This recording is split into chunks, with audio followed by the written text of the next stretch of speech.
It is absolutely criminal how little hype this show is getting. But I can't entirely blame them. I heard about this manga a while back and it piqued my interest. But I already had a huge backlog of shows, so I procrastinated on it. And not gonna lie, I am so glad I did. The anime adaptation really did well to elevate the story where the manga couldn't. But before that, let's talk about our boy Akira Tendo. Yeah, he isn't much. The dude literally looks like your average rom-com character. But that's the point. He's just like any other guy. Akira is just your average guy aspiring to join the workforce, as he enters the office with big dreams, smiling faces, and a girl he wants to impress. He couldn't wait to see what the future had in store for him, until the welcoming party ends. And as his colleagues all stand up, he realizes the reality of the situation. This show is a commentary on the harsh and toxic work culture of Japan, where workers are forced to work unpaid overtimes and go as far as to sleep in the office. Yes, this doesn't just happen in fiction. This is a very real problem in Japan. With Japan's obsession with hard work, many companies abuse their workers, knowing that they'll do whatever absurd requests they have. Because to them, hard work is what defines them. And we see that through Akira. Despite all the harsh conditions of his job, he wakes up day after day forcing a grin on his face, calling himself a coward for even considering not going to work. No matter how harsh the conditions are, no matter how many all-nighters they are forced to take, no matter how much it's destroyed his life, Akira never considers quitting. He tries to put on a smile through a completely unjust situation. But even if it gets him through the day, it was far from sustainable. Soon enough, he's brought to the point of severe depression. All his optimism gets him now is shitty excuses to stay in the company. He walks through a street hoping a car would suddenly run him over. He stares at the window hoping a missile would fall on him. He sleeps at night hoping someday he would never wake up again. He's gotten to the point that dying sounds more reasonable than quitting his job.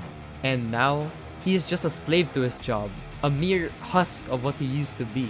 Even his perception of the world changes. Colors become grey and muted, his vision blurs and distorts, and points in his life just glitch in and out, as if he's only watching his life through a screen rather than living in the moment. I'm sure we've all gotten to that point in life, stuck doing something you don't love. Even if you know it's destroying your life, you feel like you can't ever give yourself a break. I may not have had it as bad as Akira, but I definitely know how it feels. I tend to just feel paralyzed. I get so overwhelmed with all the pressure I put on myself, I just shut down. And I just lay down in bed, scroll endlessly on my phone, and days pass as I'm literally just wasting my life. That is the situation Akira is in. Until one day, on his way to work when he goes to ask his landlord about the parking fee. But instead, he was greeted by a surprise. He wakes up to a zombie apocalypse. As he runs out the door, he realizes that everyone else in the apartment are now zombies. But as he's running, all he could think about is work. He is running for his life, but all he's worried about is being late to work.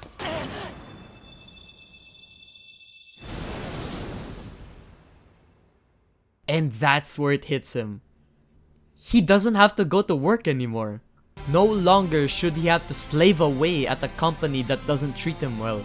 He may be running for his life, but this was better than having to sit down in that office cubicle. And as callers start coming back into his life, he realizes that for the first time in years, he's finally free.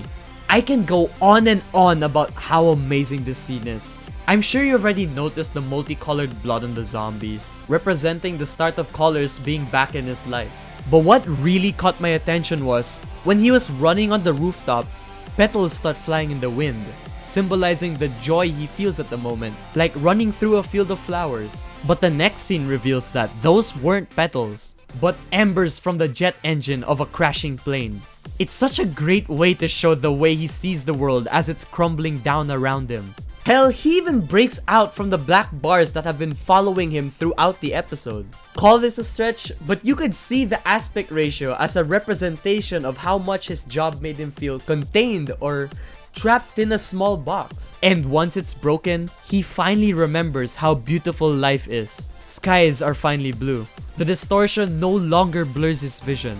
and the city around him literally starts bursting with colors. Skimming through the first chapter, this scene in the manga already had a lot of impact in of itself, but the way it's presented in the anime just gives it so much better of a payoff.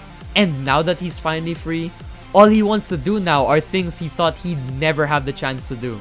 But before that, he has to do one more thing. He has to tie up some loose ends. And I think you should see it for yourself. But as that chapter of his life finally comes to a close, all he's gotta do now is whatever he wants to do. Realizing this, he says one more thing.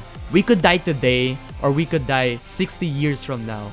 Either way, there's never enough time to do all the things we want.